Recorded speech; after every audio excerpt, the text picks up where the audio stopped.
Today we are doing 26th chapter of your English grammar poems part. Reading section का आपका part है poems. Reading section में mainly आपके क्या check की जाती है कि आपको रीड करके कोई चीज को समझना आता है कि नहीं आता. आपने देखा होगा आपकी बुक 4 पार्ट्स में डिवाइडेड है. रीडिंग है, राइटिंग है और वोकैबुलरी है और ग्रामर है. 4 पार्ट्स में डिवाइडेड है.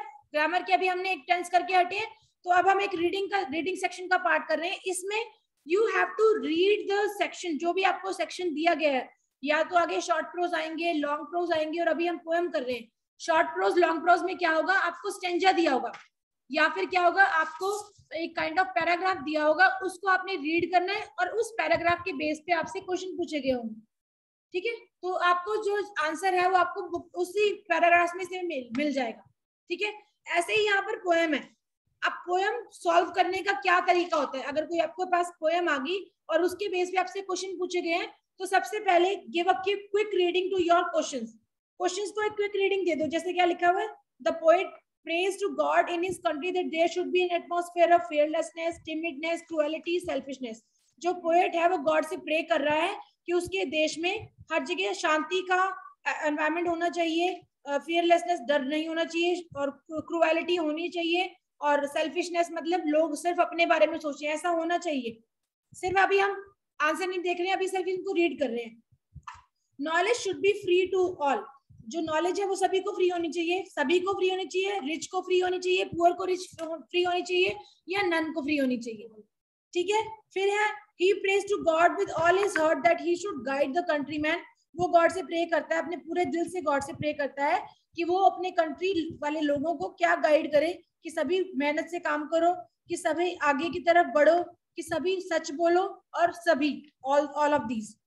फिर फोर्थ क्वेश्चन क्या है, God should make India a dash on earth. भगवान से प्रे करता है कि आप इंडिया को या हिंदुस्तान को धरती पर क्या बना दो. पैराडाइज मतलब स्वर्ग, हेल मतलब नर्क, स्टार मतलब चमकता हुआ तारा, एंड रिच मतलब अमीर. तो ये आपको क्वेश्चन समझ आ गए कि इस तरह के कोई क्वेश्चन पूछे गए. आपने क्वेश्चन रीड किए, आपको चाहे कोई वर्ड समझ नहीं आया, फिर भी आपने क्या करना है, बुक इस जो आपको पोएम दी होगी उसको रीड करके ट्राई करना है कि इसमें से आंसर निकले. तो अब हम पोएम को रीड करना स्टार्ट करते हैं. And I will explain you. This is your first poem, so I will explain you. क्या है, where the mind is without fear and the head is held high. जहां पर, ऐसी जगह जहां पर हमारा जो दिमाग है, जो ये दिमाग है, वहां पर कोई डर नहीं है हमारे दिल के अंदर. And head is held high, और हम अपना सिर ऊंचा उठाकर चल सकते हैं. वेयर नॉलेज इज फ्री, जहां पर नॉलेज जो है, ज्ञान जो है वो फ्री में मिलता है. Where the world has not been broken up into fragments, जहां पर जो संसार है उसको छोटे छोटे भागों में नहीं बांटा गया है. By narrow domestic walls. Narrow मतलब बहुत ही तंग सोच या तंग विचारों से उसको दीवार नहीं बनाई गई है. Where words come out from the depth of truth, जहां पर जो मुंह से शब्द निकालते हैं वो सच ही निकालते हैं. डेप्थ ऑफ ट्रुथ मतलब सच्चाई की गहराई से वो शब्द निकलते हैं. Where tireless striving stretches its arm towards perfection. Tireless मतलब जो थक हुआ है, जो हार चुका है कोई आदमी, वो अपनी बाहें फैलाता है किस लिए, कुछ नया पाने के लिए, कुछ नया समझने के लिए. Where the clear stream of reason has not lost its way.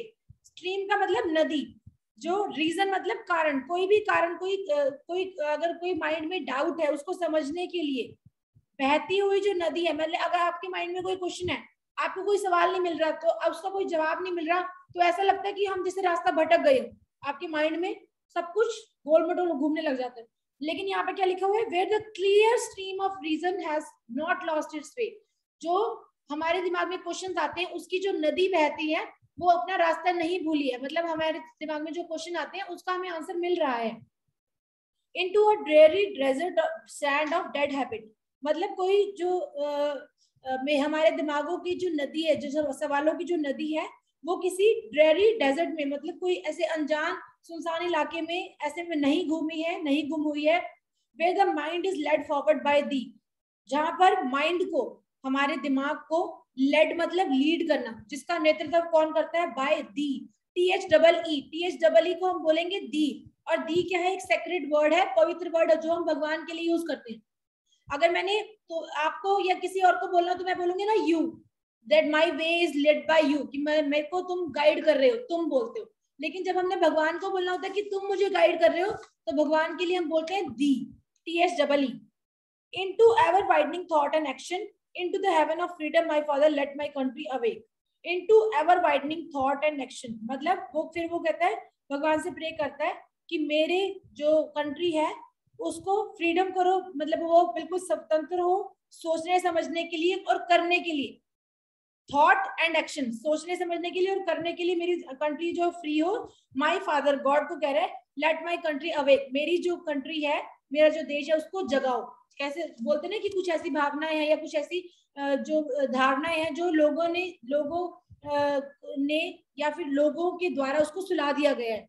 जैसे हम बोलते हैं कि लड़कियों को प्रॉपर राइट नहीं मिलते, उनको बाहर नहीं जाने दिया जाता या उनको आगे पढ़ने नहीं दिया जाता, तो वो उन्होंने उनकी भावना को दबा रखा है ना।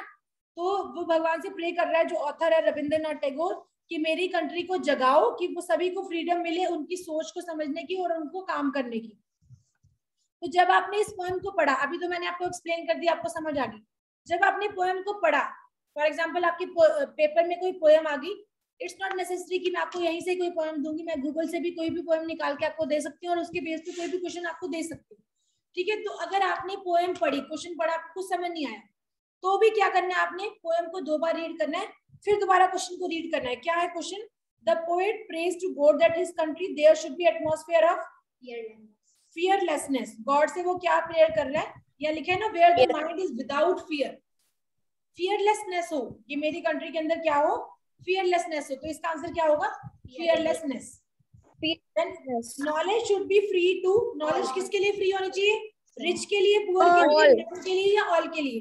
Knowledge is free, knowledge is free, लिखे ना ऑल, ठीक है। फिर क्या है? He praise to God with all his heart that he should guide the countryman, countryman को वो किसके लिए गाइड करे? ऑल ऑफ दीज, पढ़ने के लिए और बोलने के लिए। नेक्स्ट है, God should make India a dash on earth, paradise. मेरे इंडिया को धरती पर स्वर्ग बना दे,